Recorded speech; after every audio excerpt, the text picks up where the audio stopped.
Manish and मंजिल, बहुत बहुत स्वागत है आपके इस कन्वर्सेशन में।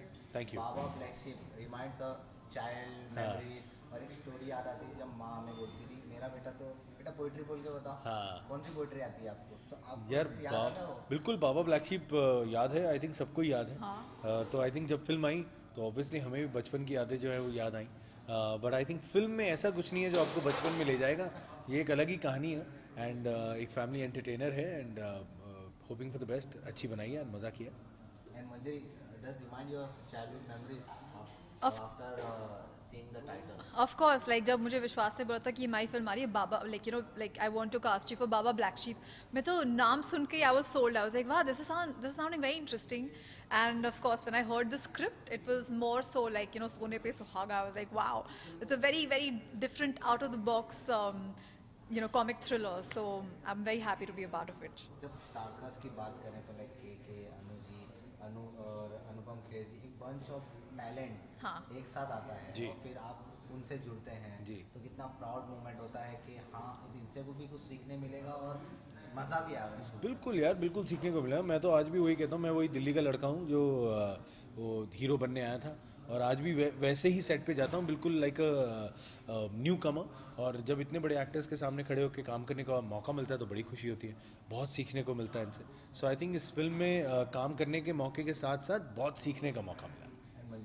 बिल्कुल, इवन मुझे भी वहाँ यहाँ पे बहुत सीखने को मिला। And you know, when you working with good actors, जब अच्छे एक्टर्स के साथ काम कर रहे होते हो तो यू नो आपकी खुद की परफॉर्मेंस बेटर हो जाती है, because you know like it's acting is about give and take, right? It's about action is reaction, so it just improves your performance by itself. So अब बैकड्रॉप देखें तो एक लाइन दी गई है, हम काले हैं तो काले हैं पर दिल वाले काले हैं। ये कोड लाइन किसकी थी? ये एक्चुअली ये लाइन सर ने ही डाली है, विश्वास पांडे सर ने। लेकिन एक्चुअली ये बड़ी इंपॉर्टेंट है फिल्म Yeah. के लिए, बिकॉज इस फिल्म में बाबा ब्लैक शीप इसलिए बिकॉज सारे ब्लैक शीप हैं, सब में कुछ कुछ काला है, कुछ ग्रे है। तो वो जब किरदार खुलने शुरू होते हैं फिल्म में तो मालूम पड़ता है किस तरह आगे फिल्म बढ़ेगी।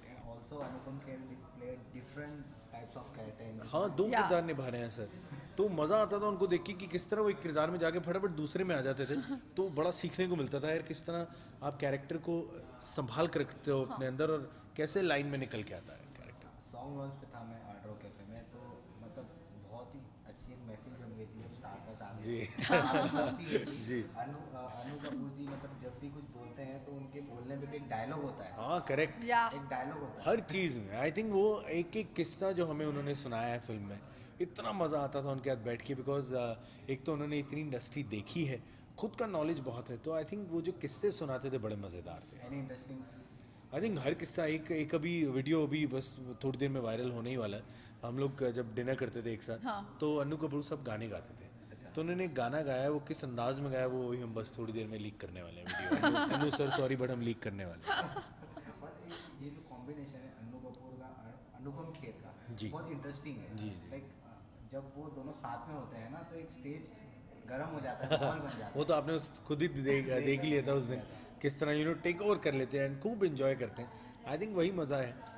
इनसे यही सीखने को मिलता है कि बहुत स्टारी कभी नहीं रहना चाहिए। You know, you should not forget who you are. So I think ये इन लोगों से हमने सीखा। है। तो जब भी कोई नया डायरेक्टर आता है बॉलीवुड इंडस्ट्री में, कितना हेल्पफुल होता है काम करने में और कितना मज़ा आता है जब कोई नया डायरेक्टर आपको सिखाने के लिए, आपको डायरेक्शन के लिए कास्ट करता है। यार आई थिंक हमें तो बहुत हेल्प लगी। आई थिंक विश्वास पांड्या सर की ये बहुत बड़ी बात थी, वॉज वेरी क्लियर कि वो क्या चाहते हैं। तो आई थिंक वो बहुत अच्छा था। आई थिंक कैरेक्टर वाइज हमें कभी प्रॉब्लम नहीं हुई। आई थिंक मंजरी भी इस बात पे एग्री हाँ, करेगी। आई थिंक बिल्कुल, कभी भी absolutely. कोई ऐसी प्रॉब्लम नहीं आई। और also Vishwas is a very good actor himself. Yeah. So that also helps for an actor when you have a director who is also a good actor. And Vishwas was always very clear about उनको क्या चाहिए, कैसे चाहिए. Even though it's his first film, but still, you know, like जो clarity होनी चाहिए director में, he had it beautifully. So that really helped. Yep. सो मनीष, आपने होस्ट किया है, एंकर बने हैं, अब बॉलीवुड पिक्चर्स में भी आने लगे, तो वेयर यू फाइंड योर गाता भी है। गाते भी हैं, सिंगर भी हैं। यार मैं सब करता हूँ यार, मैं जो इन्जॉय करता हूँ मैं करने लग जाता हूँ। तो मेरा कोई हार्ड पास रूल नहीं है कि मैं सिर्फ फिल्में करूँगा या मैं टेलीविज़न पे होस्टिंग करूँगा या मैं गाना गाऊँगा। मेरा एक ही फंडा क्लियर है कि मैं एंटरटेन करूँगा, चाहे कोई भी मीडियम मिल जाए। तो मैं कोई मौका नहीं छोड़ता। तो मैंने एनी ड्रीम रोल? हाँ यार, एक रोल है जो मुझे बड़ा ही पसंद है। मुझे बच्चन साहब की दीवार फिल्म बहुत पसंद है। ओके। तो उसमें जो उन्होंने वो रोल किया था ना, तो वो मुझे बड़ा पसंद है यार। और एक अग्निपथ, उसका तो रीमेक बन चुका है, तो पता नहीं अगर रीमेक का भी रीमेक बनता हो तो मैं डेफिनेटली करना चाहूँगा। And Manjari, you any dream role? Um, there's one character, I don't want to talk about it right now, but there's a character I am personally working on. I really don't want to say it, but from the films that have been made, I really loved Queen. मुझे Queen का जो script था and जो characterization था मुझे बहुत पसंद आया था. बॉलीवुड में एक बहुत ही बड़ा मतलब पहले पहले ज़माने में पिक्चर आती थी तो इतने क्लैश नहीं हुआ करते थे और बहुत अंडरस्टैंडिंग रहा करती थी प्रोड्यूसर डायरेक्टर्स में। और आज के टाइम पे एक बहुत बड़ा मुद्दा बन गया है क्लैशिंग का। हर एक पिक्चर क्लैश हो रही है, डेट्स नहीं मिलती हैं रिलीज करने के लिए। आपकी पिक्चर भी आ रही है इंडिया के साथ, तो किस तरह से आप देखते हैं ये क्लैशिंग को सब? आई थिंक यार सब हेल्दी कंपटीशन है। आई थिंक कोई किसी को इंडस्ट्री जो है एक परिवार की तरह है। आई थिंक हम यहाँ पे एक दूसरे को नीचे दिखाने नहीं आए। अब हाँ, इतनी सारी फिल्में बनती हैं तो क्लैश तो होंगे ही, तो आई थिंक बट अच्छी बात है। देखो आप अक्षय कुमार साहब ने किस तरह जगह दे दी, पद्मावत आई, तो आई थिंक अंडरस्टैंडिंग भी है इंडस्ट्री में। तो आई थिंक अगर हमारे साथ भी कोई आए, क्लैश हो, अगर हमें भी कोई कहे तो हम बिल्कुल जगह देने को राज़ी हैं। So I think it's all about understanding. So I don't think कि ये कहीं भी किसी को नीचे दिखाने वाली बात है। It's all about understanding. And if it's a good film, it will work. या एब्सोल्युटली। तो डू यू थिंक इंडियन जो स्क्रीन है बहुत कम है, ये भी एक बहुत रीज़न है बहुत बड़ा? नहीं, मेरे ख्याल स्क्रीन्स कम नहीं है, इंडिया में टैलेंट बहुत है। तो आई थिंक उतना टैलेंट जो है, आप देखें अगर 52 वीक्स हैं तो उसके हिसाब से ही फिल्में बन रही हैं, लेकिन फिल्में ज़्यादा हैं। तो आई थिंक क्लैशेस तो लाजमी है, बट आई थिंक कोई उससे प्रॉब्लम नहीं है। ऑडियंस बड़ी स्मार्ट है, उन्होंने जो देखना है वो वही देखने जाएंगे। जाते आते अपने व्यूअर्स को कुछ कहना चाहिए पिक्चर के बाद? यार यही कहना चाहेंगे, बाबा ब्लैक शीप 23 मार्च को आ रही है। हमने बड़े दिल से फिल्म बनाई है, डेफिनेटली जाके देखें। अगर आप मुझे पसंद करते हैं, मंजरी को पसंद करते हैं, बाकी जो दिग्गज है इनको तो पसंद करते ही करते हैं, सो आई थिंक जाएं, फैमिली एंटरटेनर। 23rd मार्च को प्लीज पूरी फैमिली के साथ सब जाइए। Definitely. Thank you so much. Thank you, thanks. Thank you so much.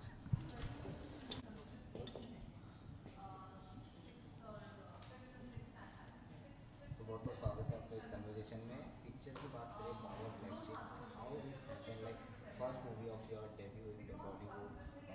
अनुपम खेर की बात करें, स्टार कास्ट कैसे फाइनलाइज किया, आपसे जानना चाहते हैं। बाबा ब्लैक शीप, अगर आप टाइटल की बात करें तो हीरो का नाम बाबा है और सारे ब्लैक हैं फिल्म में, इसलिए कैरेक्टर्स सारे ब्लैक हैं। अनुपम खेर हो, अनु कपूर हो या के मेनन हो, एक विलन का रोल भी है एक कैरेक्टर का, तो सारे ब्लैक कैरेक्टर्स हैं फिल्म में। मनीष भी ब्लैक है इन अ सेंस, तो ब्लैक शीप है सारे, इस तरह से बाबा ब्लैक शीप नाम पड़ा। और जहाँ तक मैंने लिखी भी है मेरे एक दोस्त संजीव पुरी के साथ, संजीव और मैंने साथ में लिखी है। तो जब हम लिख भी रहे थे तो हमने ये सोचा था कि कैरेक्टर्स सारे अनयूजुअल होने चाहिए और एक फ़न कॉमिक थ्रिलर हो, लेकिन कोकी प्लॉट हो, कुछ नया दे ऑडियंस को। और प्लस मैं जब लिख भी रहा था मैंने ये सोचा कि जिस तरह की फिल्में मुझे पसंद थी जब मैं बड़ा हो रहा था, फिर वो गाय रिची हो या विजय आनंद हो या ऋषिकेश मुखर्जी हो, कॉमेडी और क्राइम कहीं पे मुझे हमेशा पसंद था। तो मुझे लगा कि मेरी पहली फिल्म ऐसी होनी चाहिए जो मुझे अच्छी लगे लिखते वक्त। स्टार कास्ट कैसे फाइनलाइज हुआ? स्टार कास्ट की बात करें, अनुपम खेर जी, अनु कपूर जी, के मेनन, ये बंच ऑफ टैलेंट आ जाता है, ये कैसे फाइनलाइज हुआ? यार अनुपम खेर के साथ ना मेरी ज़िंदगी की सारी पहल हुई है। तो मैंने जब अपना पहला एक्टिंग रोल किया था अनुपम खेर के साथ किया था, और मैंने अपना पहला प्रोडक्शन किया वो भी अनुपम जी के साथ किया, और फिर अब मेरी पहली डायरेक्टोरियल वेंचर है तो ये भी अनुपम जी के साथ ही शुरू करने का मन था मेरा। तो जब मैं लिख रहा था मैंने डिसाइड कर लिया था कि ये रोल अनुपम जी करेंगे और पहले अनुपम जी को ही साइन किया मैंने। और जहाँ तक अनु कपूर है, अनु कपूर को मुझे ऐसा लगा कि उन्होंने ऐसा एक रोल नहीं किया है किसी फिल्म में, और इसलिए मैंने उनको अप्रोच किया। और एक्टर तो हैं ही वो कमाल के। और के मेनन तो मेरे दोस्त भी हैं पुराने, मैंने उनको सिर्फ एक ही बार रिक्वेस्ट किया, मैंने कहा सर ये स्क्रिप्ट पढ़ लीजिए, एक स्पेशल अपीयरेंस है, मैं चाहता हूँ कि आप करें ये फिल्म क्योंकि ये मेरी पहली फिल्म है। और उन्होंने 1 मिनट में हाँ कर दी थी। एंड उन्होंने भी एक कोकी पुलिस ऑफिसर का रोल किया। तो मेरे लिए तो बहुत ही ब्रिलियंट एक्सपीरियंस रहा कि इतने अच्छे एक्टर मिले। मनीष मंजरी ने बहुत अच्छा काम किया, जो विलन का रोल कर रहे हैं मनीष वाधवा, उन्होंने भी बहुत अच्छा काम किया। बाकी हर छोटे एक्टर ने फिल्म में बहुत अच्छा काम किया। तो मेरे लिए तो बहुत ही ब्रिलियंट एक्सपीरियंस रहा as a director, first time director, कि मेरे साथ इतनी बड़ी टीम थी साथ में, और मुझे बहुत सीखने को मिला।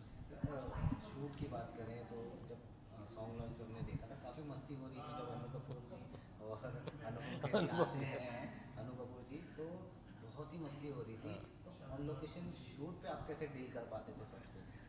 एक्चुअली ऑन लोकेशन शूट पे हमें पता ही नहीं चला कि हमारी फिल्म कैसे बन गई, क्योंकि हम सब आई थिंक हंसी मजाक में फिल्म बनी है। हमको सबको इतना मज़ा आया फिल्म बनाते वक्त कि कोई स्ट्रेस नहीं था, कोई टेंशन नहीं थी, और सारे अच्छे इंसान हैं जो जुड़े हुए। तो मुझे तो बहुत मज़ा आया और उनके साथ डील करने में कोई मतलब प्रॉब्लम ही नहीं था, क्योंकि मैं खुद ही हंसता रहता था जब मैं देखता था कि अनु कपूर, अनुपम खेर, मनीष, ये सब इतना अच्छा सेंस ऑफ ह्यूमर है इनका कि मुझे बड़ा मज़ा आता था। और कभी कभी मुझे बहुत अच्छे मोमेंट्स मिल जाते थे क्योंकि ये सब इम्प्रोवाइज़ कर रहे होते थे फिल्म में। तो आपकी वाइफ की बात है, शी ऑल्सो एक्टर है वो, तो उनका कितना कंट्रीब्यूशन रहा इस फिल्म को लेकर, राइटिंग को लेकर, all the movies which you have done? I think Prachi का बहुत ही ज़्यादा कंट्रीब्यूशन है इस फिल्म को लेकर, क्योंकि वही उन्होंने मुझे इंस्पायर किया या मुझे पुश किया कि यार आप डायरेक्ट करो, आप फिल्म लिखो, आप डायरेक्ट करो, आप क्यों नहीं कर रहे हो, आप सिर्फ प्रोडक्शन क्यों कर रहे हो। क्योंकि मैं एक अंदर की बात बताना चाहूँगा कि उनके सारे इंटरव्यूज़ और सारे जो राइटअप्स हैं वो मैं ही लिखता हूँ उनके लिए। तो जब उन्होंने कहा जब आप इतना अच्छा लिख रहे हैं तो आप क्यों नहीं लिख रहे फिल्म, तो इस तरह से। और ऑफ कोर्स मैं एक्टर भी रह चुका हूँ तो मेरे लिए बहुत ही अच्छा एक्सपीरियंस था। But she has been a great inspiration and she is been there all the time like a pillar of strength है। So any upcoming stories or script you have done in your mind, like इसके बाद वो होगा, वो yes करेंगे, yes कुछ yes है? है ऑलरेडी एक फिल्म है जो मैं प्लान कर रहा हूँ, जो एक रोम कॉम थ्रिलर है जो मैं इसके बाद बनाना चाह रहा हूँ। बट उसमें भी थोड़ा सा क्वर्की है, थोड़ा सा क्राइम है, तो मज़ा आएगा। Wish you all the best for the movie. Thank you so much, we need it, या थैंक यू।